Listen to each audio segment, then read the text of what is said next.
ಶಂಕುಸ್ಥಾಪನಾ ಕಾರ್ಯಕ್ರಮ ಈಗಾಗಲೇ ಯಾವ ರೀತಿಯಲ್ಲಿ ಈ ಜಾಗ ಆಗಿದೆ ಅಂತ ಹೇಳಿ ಈಗಾಗಲೇ ನಮ್ಮ ಬ್ಲಾಕ್ ಕಾಂಗ್ರೆಸ್ ಅಧ್ಯಕ್ಷರಾಗಿರುವಂಥ ಹರಿಪ್ರಸಾದ್ ಶೆಟ್ಟಿ ಅವರು ಹೇಳಿದರು.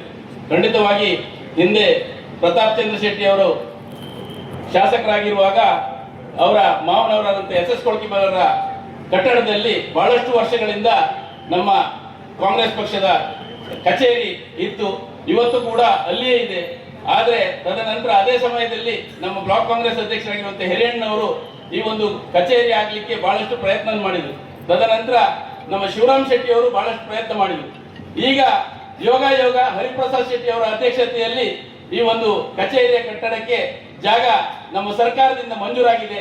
ಆ ಮಂಜೂರಾತಿ ಅಂತ ಹೇಳುವಂತಹದ್ದು ನಮ್ಮ ವಿರೋಧ ಪಕ್ಷದ ಶಾಸಕರಾಗಿರುವಂತಹ ಕಿರಣ್ ಕುಮಾರ್ ಕೊಡ್ಗೆ ಅವರು ಹಾಗೂ ಅವರ ಸಂಗಡಿಗರಿಗೆ ಹೊಟ್ಟೆ ಉರಿ ಬಂದು ತಡಿಲಿಕ್ಕಾಗಲಿಲ್ಲ. ಯಾಕಂತ ಹೇಳಿದ್ರೆ ಬರೇ 11 ಸೆಂಟ್ಸ್ ಜಾಗ ನಮಗೆ ಸರ್ಕಾರದಿಂದ ಮಂಜೂರಾತಿ ಆಗಿರುವುದು, ನಿಯಮಬದ್ಧವಾಗಿ ಮಂಜೂರಾತಿ ಆಗಿದೆ.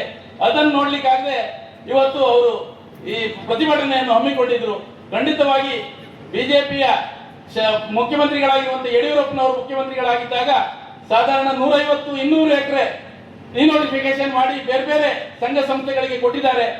ಆದ್ರೆ ನಮ್ಮದು ಒಂದು 11 ಸೆಂಟ್ಸ್ ಜಾಗವನ್ನು ನಾವು ಪಡೆದುಕೊಂಡಾಗ ಅದಕ್ಕೆ ಅವರ ಹೊಟ್ಟೆ ಉರಿ ಅಂತ ಹೇಳಿದ್ರೆ ನೋಡಿದ್ರೆ ಗೊತ್ತಾಗ್ತದೆ. ಖಂಡಿತವಾಗಿ ಬಿಜೆಪಿಯವರಿಗೆ ಇದು ಒಳ್ಳೆಯದಲ್ಲ. ಯಾಕಂತ ಹೇಳಿದ್ರೆ ಕಾಂಗ್ರೆಸ್ ಪಕ್ಷದ ಹಕ್ಕಿದೆ, ಕಾಂಗ್ರೆಸ್ ಪಕ್ಷಕ್ಕೆ ಜಾಗವನ್ನು ತೆಗೆದುಕೊಳ್ಳುವಂತ ಹಕ್ಕು ಕಾಂಗ್ರೆಸ್ ಪಕ್ಷಕ್ಕಿದೆ. ಯಾಕಂತ ಹೇಳಿದ್ರೆ ದೇಶಕ್ಕೆ ಸ್ವಾತಂತ್ರ್ಯ ಕೊಟ್ಟಂತ ಪಕ್ಷ ಇದ್ರೆ ಅದು ಕಾಂಗ್ರೆಸ್ ಪಕ್ಷ. ಪ್ರತಿಯೊಂದು ದೇಶದಲ್ಲಿ ಯಾವುದೇ ಆಗದಿದ್ರು ಅದು ಕಾಂಗ್ರೆಸ್ ಪಕ್ಷದ ನೇತೃತ್ವದಲ್ಲಿ ಆಗಿದೆ, ಬಿಟ್ರೆ ಬಿಜೆಪಿ ಪಕ್ಷದಲ್ಲಿ ಆಗಲಿಲ್ಲ. ಆದ್ರೆ ಇವತ್ತು ಒಂದು 11 ಸೆಂಟ್ಸ್ ಜಾಗ ಕೊಟ್ಟದಕ್ಕೆ ಅವ್ರಿಗೆ ಹೊಟ್ಟೆ ಉರಿ ಸ್ಟಾರ್ಟ್ ಆಗಿದೆ. ಖಂಡಿತವಾಗಿ ಅದು ಹೊಟ್ಟೆ ಉರ್ಕೊಳ್ಬೇಡಿ, ನಾವು ಕಟ್ಟಡವನ್ನು ಕಟ್ಟೇವೆ ಅಂತ ಹೇಳಿ ಈ ಸಂದರ್ಭದಲ್ಲಿ ತಿಳಿಸ್ತಾ ಈ ಒಂದು ಕಾರ್ಯಕ್ರಮದಲ್ಲಿ ಭಾಗಿಯಾದಂತ ಎಲ್ಲ ನಾಯಕರುಗಳಿಗೂ ಅದೇ ರೀತಿಯಲ್ಲಿ ಕಾರ್ಯಕರ್ತರಿಗೆ ನಾನು ಕೃತಜ್ಞತೆ ಸಲ್ಲಿಸಿ ಅವಕಾಶಕ್ಕಾಗಿ ವಂದಿಸಿ ನನ್ನ ಮಾತನ್ನು